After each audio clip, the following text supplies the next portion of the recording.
Everyone, welcome back to my channel raw academy. उम्मीद करती हूँ आप सब बहुत बढ़िया होंगे एंड अच्छे होंगे और अपनी पढ़ाई को ढंग से करे होंगे। आज है 2 जून एंड आज ये जो है सोशल साइंस की वीडियो मैं रिकॉर्ड कर रही हूँ। Chapter 5 geography class 9 natural vegetation इन वाइल्ड लाइफ। काफ़ी इंटरेस्टिंग और काफ़ी अच्छा चैप्टर है और इसके पहले मैंने क्लाइमेट का करवाया था, तो आज natural vegetation and wild life करवा देते हैं। तो सबसे फर्स्ट हम इसका एमसीक्यू डिस्कस करेंगे, उसके बाद हम किसी चीज़ पर आगे बढ़ेंगे, क्योंकि बुक में हमारे एनसीईआरटी में जो एमसीक्यू भी गिवन होते हैं, तो हम एमसीक्यू करवा देते हैं पहले। तो पहला क्वेश्चन है, choose the right answer from 4 alternatives given below. ये इंस्ट्रक्शन दिया गया है। तो to which one of the following type of vegetation does rubber belong to. कौन से टाइप के वेजिटेशन में रबर होता है, मतलब रबड़? Tundra, Himalayan, tidal, tropical evergreen. So tropical evergreen जो है वो उसमें रबर बिलोंग करता है, ट्रॉपिकल एवरग्रीन में। ये देखो, ये बहुत इंपॉर्टेंट क्वेश्चन है। ये देखो, वन शॉर्ट आंसर क्वेश्चन में भी पूछ सकते हैं सर ये, और ये एमसीक्यू में भी पूछ सकते हैं, तो इसको ध्यान रखना, क्योंकि जो है आता है, मैंने जो है क्वेश्चन पेपर्स में देखा है। एंड क्वेश्चन नंबर 2 है यहाँ पे, cinchona trees are found in the areas of rainfall more then. So cinchona जो ट्रीज होते हैं फाउंड इन द एरियाज, कौन से एरियाज में? ऑफ रेनफॉल मोर देन, जिस एरियाज में फॉर्म होता है उसमें रेनफॉल कितने मतलब सेंटीमीटर में होती है ना, ऐसे हम बताते हैं। यहाँ पे 250 सेंटीमीटर से ज़्यादा रेन होती है, यहाँ पे कम होती है, यहाँ पे 50 सेंटीमीटर होती है, यहाँ पे 100 सेंटीमीटर होती है। तो जहाँ पे ये ट्रीज़ होते हैं वहाँ पे कितने सेंटीमीटर होती है? So 100 centimetre, 70 centimetre, 50 centimetre, less than 50 centimetre, so 100 centimetre. Option number A is the right answer of this question. Question number 3 देखते हैं, in which of the following state in the Similipal bio reserve located? Punjab, Delhi, Orissa, west Bengal. So the right answer of this question is option number D, west Bengal. And question number 4 देखते हैं, विच of the following bio reserve of India is not included in the world network of bios reserve? So option number A, option number Manas gulf of Mannar, Nilgiri, Nanda Devi. So Manas, option number A is the right answer for this question. So बढ़ते हैं अपने next question number 2 पे। यहाँ पे कुछ questions यहाँ पे दिए गए हैं, answer the following questions briefly, यहाँ पे लिखा गया, आप देख सकते हैं। और यहाँ पे डिफाइन एन इकोसिस्टम दिया गया है, जो कि मोस्ट इंपॉर्टेंट क्वेश्चन में से है, और 1 मार्क्स में आ सकता है या फिर 3 में, जो भी हो, आप जिस तरह से एक्सप्लेन करने को दिया गया हो, जितने नंबर के अकॉर्डिंग दिया जाएगा उतने नंबर के आप अकॉर्डिंग एक्सप्लेन कर दीजिएगा। क्वेश्चन नंबर 2 है, what factors are responsible for distribution of plants and animals in India? Question number 3 है, what is bio reserve? Give 2 example. Name 2 animals having habitat in tropical and montane type of vegetation. So यहाँ पे पहले का answer है, what is an ecosystem, define an all the plants and animals, सभी plants और सभी animals in a area of interdependent one each other, the plant and animal along with their physical environment make the ecosystem.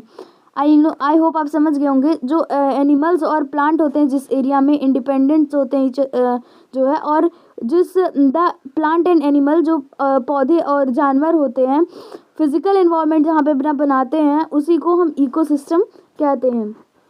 Relief question number जो हमारा 2 था, what factors are responsible for distribution of plant animal in India? तो है, इसका answer है जो है relief, land and soil and climate, temperature, humidity, photoperiod and precipitation are the factor which is responsible for distribution of plants and animals in India. तो short में मैं आपको करवा दे रही हूँ। क्वेश्चन नंबर 3 हमारा था, what is bio reserve? Give 2 example. A biosphere reserve is an area proposed by a resident, relieved by the National Committee and the designed by UNESCO and Biosphere MAB program, which demonstrates an innovative approach to living, the working and the harmony with nature। ये इसका answer है। और last हमारा जो question था, name 2 animals having habitat in tropical and montane type of vegetation. So tropical elephant and deer and montane yak snow leopard, ये है जो है क्वेश्चन नंबर 3 यहाँ पे डिस्टिंग्विश बिटवीन फ्लोरा एंड फोना, ये की जो कि मोस्ट इंपॉर्टेंट है, और ट्रॉपिकल एवरग्रीन एंड डेसिडियस, ये दोनों आने के आपके एग्जाम में चांसेस बहुत ही ज़्यादा हैं, तो इसको ध्यान से देखिए। Flora and fauna, plant species comprises the flora, which animal species comprises fauna, plant species जो है फोरा होती है और एनिमल स्पीसीज फोना होती हैं। छोटा सा आंसर है। Trees of evergreen forest do not shed their leaves at a fixed time in a year, while trees of deciduous forest shed their leaves fixed time in a year। जो evergreen forest की जो trees होती हैं वो fix time पे shade नहीं होती हैं, और जो wild trees of deciduous forest set there leaves at a fix time in a year, जो डेसिडियस फॉरेस्ट की लीव्स होती हैं वो एक फिक्स टाइम, साल में एक फिक्स टाइम पे ही गिरती हैं, तो यही है। और क्वेश्चन नंबर 4 देखते हैं। Name different type of vegetation found in India and describe the vegetation of high altitudes. Answer इसका देखते हैं हम। हाँ, there are 5 major type of vegetation in India: tropical rainforest, tropical deciduous forest, tropical thorn forest from subs, monete forest and mangrove forest.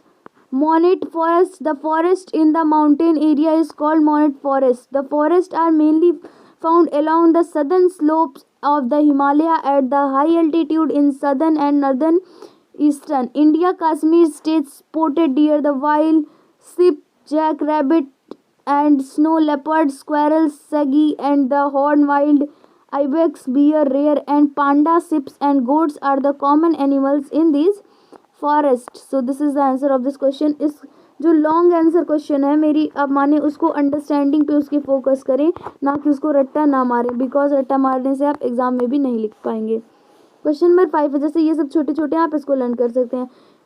Quite a few species of plants and animals and endangered in India. Why? Large scale of deforestation किसे कहते हैं? जो पेड़ों की कटाई होती है, जो पेड़ होते हैं उसी कटाई को जो है डिफॉरेस्टेशन कहते हैं। Has reduces the natural habitat of many plants and animals. Due to this, many species of plants and animals are endangered in India. So this is the right answer of this question. Question number 6 है, why has India is rich heritage of flora and fauna? India has a variety of climatic conditions like tropical, subtropical, desert and mountains. Due to this, there are enough habitats for the large variety of flora and fauna. Due to this, India has a rich heritage of flora and fauna. So कुछ इतने questions थे जो कि मैंने आपको करवा दिए यहाँ पे, जो कि आपके लिए आई होप हेल्पफुल रहेंगे, आपको अच्छे से क्लियर भी हो गया होगा। नेक्स्ट जो हमारी क्वेश्चन आंसर की वीडियो रहेगी वो chapter 6 of social science geography रहेगी। उसके बाद फिर हम आप जो कहेंगे उसको कवर करवा देंगे। I hope this video is helpful for you. Hit the like button, do subscribe my channel. Thanks for watching, bye bye.